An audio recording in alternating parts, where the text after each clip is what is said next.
सोचा कि चलो अपने बेटों को अपना अपना हिस्सा दे दिया जाए ताकि वो उसे अपने हिसाब से यूज कर लेंगे। तो इन्होंने अपने बेटों को 1-1 करोड़ रुपया देने का फैसला किया। अब दोनों बेटे फाइनेंशियली स्मार्ट थे, तो इन्होंने उसे वेस्ट करने के बदले इन्वेस्ट करने का फैसला किया। तो अनिल ने डिसाइड किया कि वो अपने पूरे पैसे प्रॉपर्टी में इन्वेस्ट करेगा और रेंटल इनकम पे रिटायर होगा। और दूसरी तरफ मुकेश हमेशा स्टॉक मार्केट में इंटरेस्टेड था, तो उसने वो 1 करोड़ रुपया स्टॉक मार्केट में इन्वेस्ट करने का फैसला किया। तो ये देखना काफी इंटरेस्टिंग होगा कि कौन ज्यादा इनकम अर्न करता है और उसके लिए वो कितनी मेहनत करते हैं।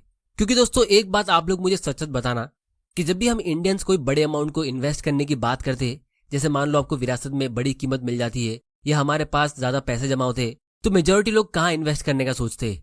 तो इसका आंसर है प्रॉपर्टी। क्योंकि हम हमेशा अपने बड़ों से ऐसी बातें सुनते हैं कि किसी अंकल ने 20-30 साल पहले 10 लाख की प्रॉपर्टी ली थी और आज उसकी वैल्यू करोड़ों में, और उससे उनको 30-40 हजार का मंथली रेंट मिलता है, जिससे वो घर बैठे बैठे पैसे कमाते हैं। तो इंडिया में फाइनेंशियल फ्रीडम की डेफिनेशन यही है कि किसी के पास बहुत सारी जमीन जायदाद है या उसने बहुत सारे फ्लैट्स खरीद रखे जिससे उसको बैठे बैठे रेंटल इनकम यानी भाड़ा मिलता है। और दूसरी बात ये भी है कि आप स्टॉक मार्केट से कितना भी % का रिटर्न कमा लो, कितनी भी कंपाउंडिंग कर लो, आपके पेरेंट्स और आपके रिश्तेदार तो आपसे तभी इंप्रेस होंगे जब आप कोई प्रॉपर्टी बाय करते हो। 30 दिनों में क्या पॉसिबल है? आज की ट्रांसफॉर्मेशन स्टोरी है शिवा की from Mumbai. Shiva is event manager. पूरा दिन तो दोस्तों आज का वीडियो एक बहुत ही स्पेशल वीडियो है जिसे आप अपने पेरेंट्स के साथ भी शेयर कर सकते हो, क्योंकि मेजोरिटी पेरेंट्स का फेवरेट इन्वेस्टमेंट प्रॉपर्टी होता है। क्योंकि आज हम स्टॉक्स वर्सेस रियल एस्टेट का कंपैरिजन करने वाले, और इनसे जो पैसिव इनकम हमें मिलती है, मतलब जिस तरह प्रॉपर्टी खरीदने के बाद हमें रेंट मिलता है, तो उसी तरह स्टॉक से हमें डिविडेंड इनकम मिलती है। तो इनको हम डिटेल में समझेंगे। क्योंकि दोस्तों हम सब जल्दी से जल्दी अपनी पैसों की टेंशन दूर करना चाहते हैं, तो यही 2 रास्ते हमारे पास होते हैं फाइनेंशियल फ्रीडम के लिए। और क्योंकि मैंने पर्सनली ये दोनों जगह पे पैसे लगाए हैं, तो मुझे इन दोनों की काफी डिटेल समझ है, छोटी से छोटी चीजों की, जो लोगों को काफी सालों के बाद पता चलती है। तो आज का वीडियो काफी इंपॉर्टेंट है और प्रैक्टिकल भी, तो इस वीडियो को एंड तक जरूर देखना, क्योंकि आज के वीडियो में मैं आपको कुछ ऐसी चीजें बताऊंगा जो आपको स्कूल, कॉलेज और कहीं से भी सीखने नहीं मिलेगी। तो चलिए शुरू करते हैं। तो यहाँ पे मैं आप लोगों को इन दोनों ऑप्शंस के बेनिफिट्स गिराऊंगा, फिर लास्ट में आप लोग खुद मुझे बताना नीचे कमेंट करके कि आपको कौन सा ऑप्शन ज्यादा अच्छा लगा। तो अनिल अपने उस 1 करोड़ से एक प्रॉपर्टी खरीदता है जिससे उसको 25,000 का रेंट मिलता है। तो यहाँ पे हमें प्रॉपर्टी का सबसे पहला एडवांटेज दिखता है कि इन्वेस्ट करते ही आपको रेंटल इनकम आना शुरू हो जाता है, जो काफी अच्छा होता है। और इसके साथ में उसके सारे फ्रेंड्स और रिश्तेदार उसकी तारीफ करते कि देखो ये कितना स्मार्ट है, इसने कितना सही फैसला लिया प्रॉपर्टी को बाय करके। तो दूसरा एडवांटेज प्रॉपर्टी में इन्वेस्ट करने का ये है कि ये रियल एसेट्स होते हैं, मतलब आप घर में रह सकते हो, आप लोगों को दिखा सकते हो, तो इसमें बढ़िया वाला शो ऑफ भी होता है। और अगर आप रिलायंस कंपनी के 2 शेयर्स खरीदते हो, तो मुकेश अंबानी आपको अपने घर पे डिनर के लिए बुलाएगा नहीं, क्योंकि शेयर्स में इन्वेस्ट करने से आपको कंपनी की पार्ट ओनरशिप मिलती है, मतलब कंपनी के सिर्फ प्रॉफिट में हिस्सा मिलता है, जो एक पेपर में होता है। और आजकल मोबाइल ऐप पे जैसे आप शून्य की मोबाइल ऐप से स्टॉक्स को बाय और सेल कर सकते हो बिना कोई ब्रोकरेज फीस के, जिसकी ज्यादा डिटेल्स हम आगे वीडियो में कवर करेंगे। तो फिर जैसे ही अनिल प्रॉपर्टी को खरीद लेता है तो उसको काफी सुकून की नींद आती है, क्योंकि जब हम प्रॉपर्टी में इन्वेस्ट करते तो बात सिर्फ पैसों की और प्रॉफिट की नहीं होती है, बात पीस ऑफ माइंड की भी होती है। अपना पहला घर खरीदने के बाद या दूसरा तीसरा घर खरीदने के बाद आपको एक अलग ही पीस ऑफ माइंड मिलता है। तो ये प्रॉपर्टी में इन्वेस्ट करने का तीसरा बेनिफिट है कि एक तरह से ये आपको फाइनेंशियल सिक्योरिटी देता है। इसका रीजन ये भी है कि हम सबको पता है कि प्रॉपर्टी के प्राइस हमेशा ग्रो होते रहते हैं और उसका रेंटल इनकम भी आपको फ्यूचर में ग्रो होकर मिलता रहेगा। तो ये प्रॉपर्टी का 4th बेनिफिट है कि आपको इससे काफी स्टेबल इनकम मिलती है। और फिर 5th बेनिफिट ये है कि ये स्टेबल इनकम अर्न करने के लिए आपको बहुत ज्यादा पढ़े लिखे होने की भी जरूरत नहीं है। प्रॉपर्टी में इन्वेस्ट करके जो लोग करोड़पति बनते हैं उनमें से बहुत सारे लोग अनपढ़ होते हैं। और फिर लास्ट बेनिफिट जो मेरे हिसाब से सबसे अच्छा बेनिफिट है कि प्रॉपर्टी को आप आसानी से बाय और सेल नहीं कर सकते, मतलब एक बार अगर आपने इसको बाय कर लिया तो आपके पैसे लॉक हो जाते, फिर चाहे आपको कितनी भी बड़ी इमरजेंसी हो लोग इसे सेल नहीं करते। और इसीलिए चाहे आपकी प्रॉपर्टी कितने भी कम रेट से ग्रो हो या अच्छे रेट से ग्रो हो, आपको उसका कंपाउंडिंग का बेनिफिट मिल जाता है, क्योंकि रियल एस्टेट में भी कंपाउंडिंग का पावर काम करता है, जिसकी वजह से मेजोरिटी लोग प्रॉपर्टी से वेल्थ बिल्ड कर लेते और फाइनेंशियल फ्रीडम को अचीव कर लेते, क्योंकि लोग इसमें ट्रेडिंग नहीं करते। तो यहाँ पे हमने प्रॉपर्टी में इन्वेस्ट करने के बेनिफिट्स को कवर कर लिए। अगर आपको लगता है कि मैंने कोई और बेनिफिट्स मिस कर दिए तो मुझे नीचे कमेंट करके जरूर बताना। अब हम बात करते हैं मुकेश भाई अंबानी की, जो स्टॉक्स में इन्वेस्ट करते हैं। तो काफी दिनों की रिसर्च के बाद मुकेश भाई ये डिसाइड करते कि वो 10 अलग अलग हाई क्वालिटी कंपनीज में इन्वेस्ट करेंगे और एक अच्छा स्टॉक पोर्टफोलियो बनाएंगे। अब क्योंकि स्टॉक्स टेंजिबल नहीं होते, जैसे मैंने आपको पहले कहा कि आप इसमें रह नहीं सकते या आप इसका शो ऑफ नहीं कर सकते प्रॉपर्टी की तरह, तो इसीलिए मुकेश भाई के पेरेंट्स और उसके कोई फ्रेंड्स भी उसकी तारीफ नहीं करते, क्योंकि उनको पता ही नहीं होता है कि वो अपने पैसों को क्या कर रहा है। लेकिन स्टॉक्स में इन्वेस्ट करने से आपको कुछ अलग ही टाइप के बेनिफिट्स मिलते हैं जो लोग इमेजिन भी नहीं कर सकते। तो उसे हम अभी डिस्कस करने वाले हैं। तो सबसे पहला बेनिफिट ये है कि जब आप कोई प्रॉपर्टी बाय करते हो तो उस पर आपको 7% की स्टैम्प ड्यूटी लगती है। ये एक तरह का टैक्स होता है जो आपको हर प्रॉपर्टी को बाय करते हुए पे करना होता है। फिर उस पर 1% का रजिस्ट्रेशन चार्ज होता है और 1-2% की ब्रोकरेज फीस अलग होती है। तो इसका टोटल होता है 10%। तो अनिल ने जो प्रॉपर्टी खरीदी होगी उसका 10% यानी 10 लाख उसने अलग से पे किया होगा। तो अब या तो उसकी प्रॉपर्टी का प्राइस 1.1 करोड़ हो गया होगा, या फिर उसने 90 लाख की प्रॉपर्टी ली होगी जिसके लिए उसने 1 करोड़ खर्चा किया होगा। अब स्टॉक्स को बाय करने का कितना कॉस्ट होता है, तो इसका आंसर है 0। पहले हमें 1% या 0.1% की ब्रोकरेज फीस देनी होती थी, या फिर डिस्काउंट ब्रोकर्स के साथ सिर्फ 20 रुपीज पर ऑर्डर की फी लगती थी, फिर चाहे आप कितना भी बड़ा ऑर्डर प्लेस करो। लेकिन अब तो हमारे पास ऐसा ब्रोकरेज प्लेटफॉर्म आ गया है जहां से आपको ब्रोकरेज फी, एनुअल मेंटेनेंस फी और कोई भी हिडन फी देने की जरूरत नहीं है। मतलब एक completely free stock market app. अब आप पूछोगे कि ये कौन सा प्लेटफॉर्म है और ये पॉसिबल कैसे हो सकता है कि वो कंप्लीटली फ्री है। तो ये है शून्य, जो कि फिनविजिया का ट्रेडिंग और इन्वेस्टिंग प्लेटफॉर्म है, जो हमारे आज के एजुकेशनल पार्टनर भी। आपको शायद पता ना हो कि SSL क्या है, लेकिन हैकर्स इसके बारे में अगर आप इनकी वेबसाइट पर जाओगे तो हमको यही दिखेगा, commission free forever, stocks, mutual funds और हर एक कैटेगरी में।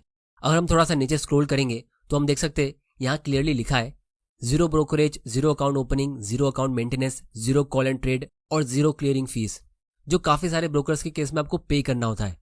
तो अब सवाल ये उठता है कि अगर ये सब कुछ फ्री देंगे तो फिर ये पैसे कमाएंगे कैसे? क्या इसमें कुछ हिडन कॉस्ट है? तो इसका आंसर भी हमें सामने दिख जाएगा। Why commission free?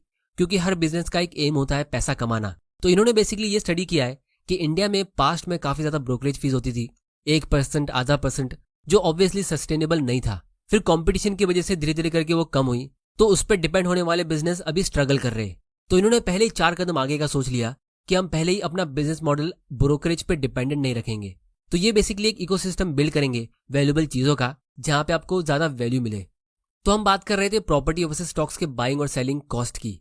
तो अगर हम इस प्लेटफॉर्म से कोई भी ब्रोकरेज फीस नहीं पे करते तो इसका मतलब ये नहीं है कि स्टॉक्स को बाय और सेल करते वक्त आपको बिल्कुल भी कोई चार्ज नहीं लगता है। आपको फिर भी थोड़ी बहुत फीस पे करनी होती है गवर्नमेंट और एक्सचेंज को। अब वो क्या है और वो कितनी है उसे हम समझ लेते हैं। तो आपको STT यानी सिक्योरिटीज ट्रांजैक्शन टैक्स लगता है, जो बाय करते वक्त 0.1% का होता है। आप इंडिया में किसी भी ब्रोकर या किसी भी ऐप से स्टॉक्स को बाय करो, ये कॉस्ट आपको पे करना होता ही है, उनकी ब्रोकरेज फीस के अलावा। तो 0.1% मतलब 10 लाख रुपीज के शेयर्स बाय करते वक्त 1000 रुपए की फीस। और ये इन सारे कॉस्ट में से सबसे बड़ा वाला है। जैसे सेबी फीस 1 करोड़ रुपए के स्टॉक्स बाय करने पे सिर्फ 10 रुपए की है, और ट्रांजैक्शन चार्जेस 0.00325% है, मतलब 1 करोड़ के शेयर्स बाय करने पे सिर्फ 325 रुपए। तो ऐसी और भी कुछ छोटी मोटी फीस है जो इंडिया के सभी ब्रोकरेज प्लेटफॉर्म्स में होती है। जब भी आप अपने स्टॉक्स को बाय करने का ऑर्डर प्लेस करते हो तो ये फीस उसी वक्त चार्ज हो जाती है, और क्योंकि ये फीस इतनी छोटी होती है तो लोगों को पता भी नहीं चलता है। लेकिन क्योंकि हम एक काफी डिटेल एनालिसिस कर रहे हैं तो मैंने आपको बता दिया। तो उस छोटी सी फीस को भी एग्जैक्टली कैलकुलेट करने के लिए हम ये कैलकुलेटर को यूज कर लेते हैं। तो अगर मैं 1 करोड़ के शेयर्स बाय करता हूँ, मतलब किसी स्टॉक की कीमत मान लो 1000 रुपया है और हमने 10,000 शेयर्स बाय किए, 1000 × 10,000 मतलब 1 करोड़ रुपीज का इन्वेस्टमेंट। तो इस पे ब्रोकरेज हमें कुछ भी नहीं लगा, और टोटल कॉस्ट यानी कि सारे टैक्स को मिला के सिर्फ 10,000 रुपए का हो रहा है, जो बेसिकली गवर्नमेंट और एक्सचेंज को जा रहा है। तो 1 करोड़ की प्रॉपर्टी खरीदने पे आप ऑलमोस्ट 10 लाख रुपीज खर्चा कर रहे हो स्टैम्प ड्यूटी, रजिस्ट्रेशन और ब्रोकरेज में।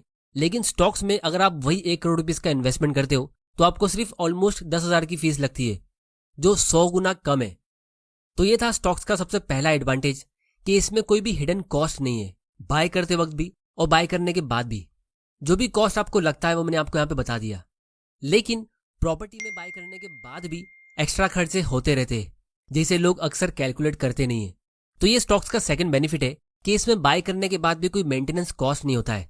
अब इंडिया में आपको रेंट 3% का मिलता है, जिसे हम कहते हैं रेंटल यील्ड। अगर आप गूगल करो national rental yield average India तो इसका आंसर 3% आएगा।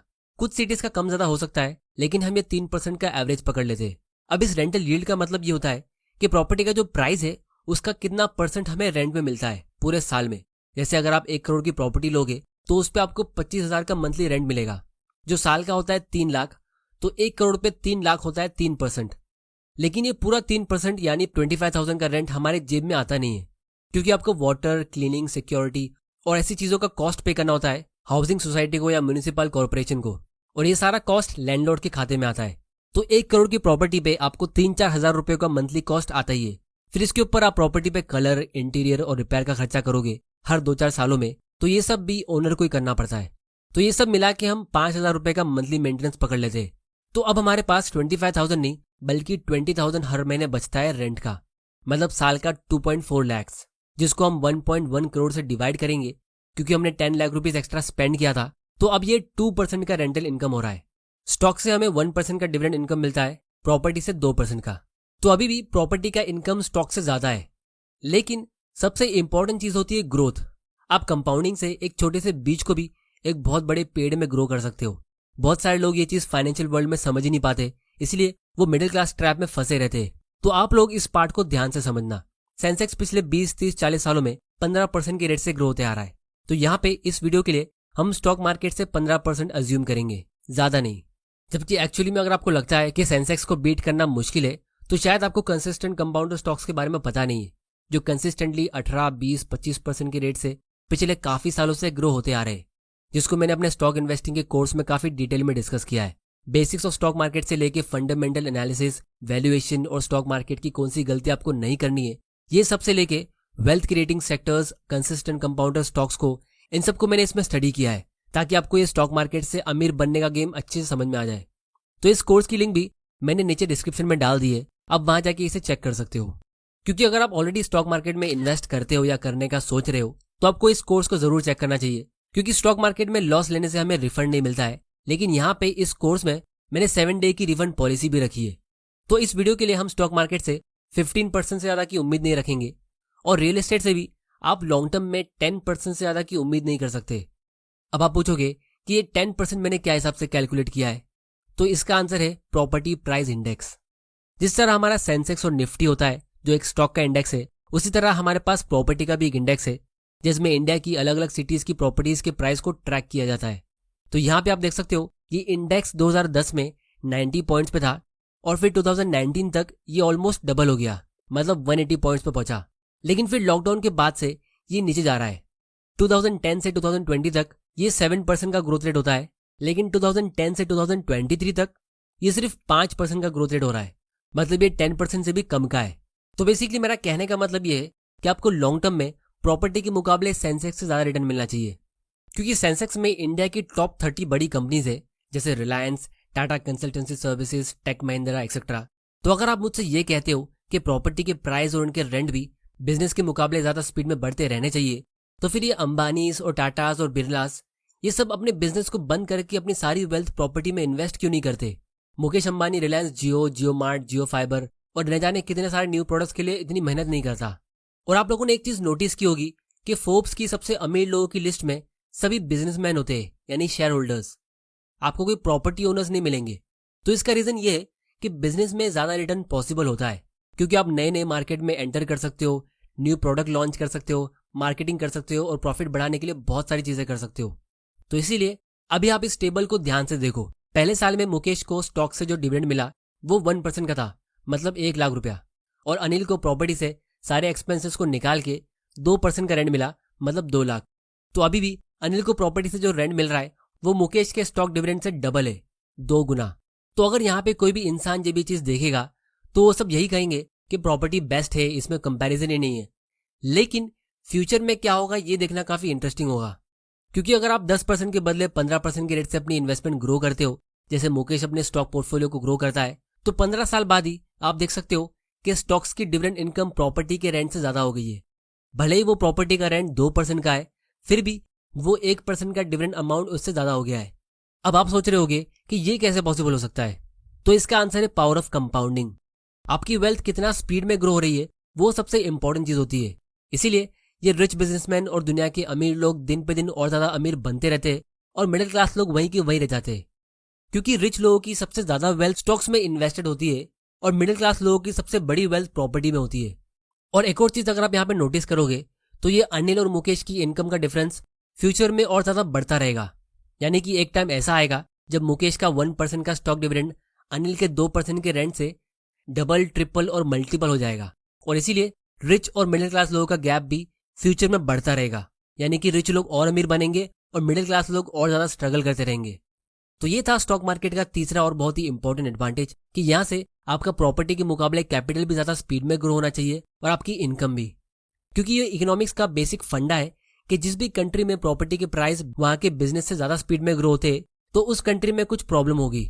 थोड़े टाइम के लिए ऐसा हो सकता है, जैसे 5-10 साल के लिए प्रॉपर्टी का प्राइस ज्यादा स्पीड में बढ़ गया, लेकिन हमेशा ऐसा नहीं हो सकता, क्योंकि फिर उस कंट्री में कोई बिजनेस करेगा ही नहीं, सब लोग प्रॉपर्टी लेके आराम करेंगे। और अगर कोई बिजनेस नहीं करेगा तो लोगों को जॉब्स मिलेंगे कैसे, और अगर लोगों को जॉब्स नहीं मिलेंगे तो फिर लोग रेंट पे करेंगे कैसे, और महंगी महंगी प्रॉपर्टी को खरीदने के लिए लोग पैसा लाएंगे कहाँ से। तो इसीलिए ये बिजनेस यानी स्टॉक्स